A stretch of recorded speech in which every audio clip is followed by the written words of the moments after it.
নমস্কার বন্ধুরা, সুমিতা রান্নাঘরে সবাইকে স্বাগত। আবারও চলে এসেছি তোমাদের সাথে দুর্দান্ত একটা রেসিপি শেয়ার করতে। তোমরা এই বড় বড় লঙ্কাগুলোকে তো খুবই ভালোভাবে চেনো। তোমরা এই লঙ্কার চপই অনেকেই খেয়েছো, কিন্তু আজকে তোমাদের লঙ্কার চপ বানিয়ে দেখাবো না। আমি এই লঙ্কার পুর ভরা একটা রেসিপি তোমাদের সাথে শেয়ার করব, যেটা ভাত, রুটি, পরোটা সবার সাথে খেতে জাস্ট অসাধারণ লাগে। বিশ্বাস করো, লঙ্কার এই পুর ভরা লঙ্কাটা খেতে এতটা ভালো ছিল না, কি বলবো তোমাদেরকে। দেখো, ঝটপট করে তোমরা রেসিপিটাও দেখে নাও। এই লঙ্কাগুলো দেখতে পাচ্ছ, দেখতে কতটা সুন্দর না? এই লঙ্কাগুলোতে কিন্তু একদমই ঝাল থাকে না। দেখো, এই লঙ্কাগুলোকে আমি আগে থেকে পরিষ্কার করে ধুয়ে রেখেছিলাম। এবার লঙ্কাগুলোর মাঝখান থেকে আমি একটু চিড়ে নিচ্ছি। চিড়ে নিয়ে ওর মধ্যে যে বীজগুলো আছে সেই বীজগুলোকে আমি বের করে নেব।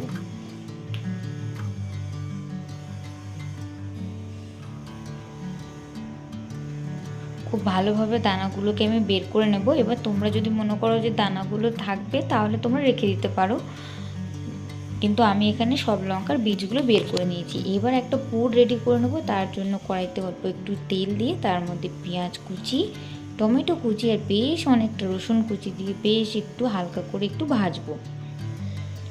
তারই মধ্যে কিছু গুঁড়ো মশলা আমি দিয়ে দিচ্ছি, স্বাদ মতো লবণ, অল্প একটু হলুদ গুঁড়ো, আর দেবো অল্প একটু লঙ্কা গুঁড়ো, আর দেবো অল্প একটু জিরে গুঁড়ো দিয়ে এবার সব কিছু বেশ ভালো করে ভাজবো।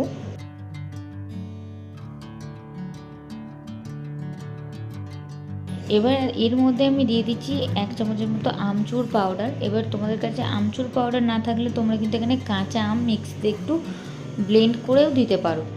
দিয়ে সব কিছু বেশ ভালো করে দেখতে পাচ্ছ ভেজে নিয়েছি। এবার সিদ্ধ আলু একটা আমি ভালো করে হাতের সাহায্যে একটু ম্যাশ করে দিয়ে দিলাম।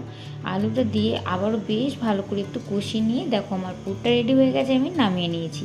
এবার ওই লঙ্কার মধ্যে আমি পুরগুলো বেশ ভালো করে ভরে নেব। পুরটা খুব ভালো করে আমি ভরে নেব লঙ্কার মধ্যে। আর একদম চিন্তা করার দরকার নেই, যখন এই লঙ্কাগুলো তোমরা ভাজবে এই পুর একদমই বেরিয়ে আসবে না। দেখো, লঙ্কার মধ্যে সব লঙ্কাগুলোর মধ্যে আমি পুরগুলো সুন্দরভাবে ভরে নিচ্ছি।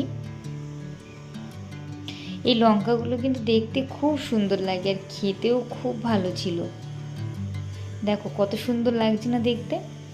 এবার কড়াইতে আমি বেশ কিছুটা সাদা তেল দিয়ে, তেলটা বেশ ভালো করে গরম হয়ে গেছে। এবার লঙ্কাগুলো একটা একটা করে আমি সব কড়াইয়ের মধ্যে দিয়ে চাপা দিয়ে লঙ্কাগুলো বেশ কিছুক্ষণ ধরে লো ফ্লেমে রেখে লঙ্কাগুলোকে হতে দেব।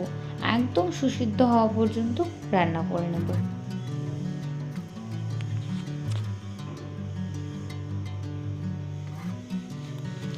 আমি এখানে 5 মিনিট রান্না করে নিয়েছি। এবার দেখো, আমি তোমাদেরকে উল্টে দেখাচ্ছি। আমার পিছন সাইডটা সুন্দর একটা রং চলে এসছে।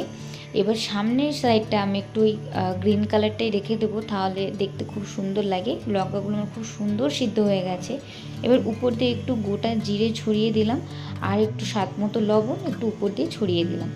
দিয়ে বেশ হালকা করে একটু নাড়াচাড়া করে লঙ্কাগুলো আমি নামিয়ে নেব।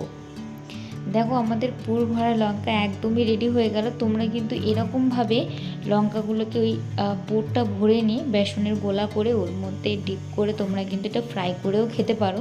কিন্তু আজকে আমি এরকমভাবেই পুর ভরা লঙ্কাটা ভাত দিয়ে খেয়েছিলাম, উপর দিয়ে একটু সর্ষের তেল ছড়িয়ে। বিশ্বাস করো, এতটা ভালো লেগেছিল না খেতে, কি বলবো তোমাদেরকে।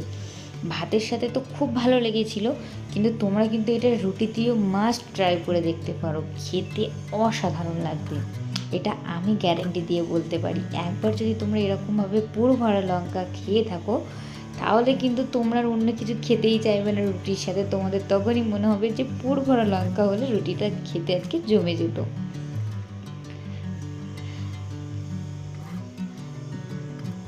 আর আমার এই ভিডিওটি যদি আজকে তোমাদের ভালো লাগে, তাহলে like, comment, share and subscribe করতে ভুলো না।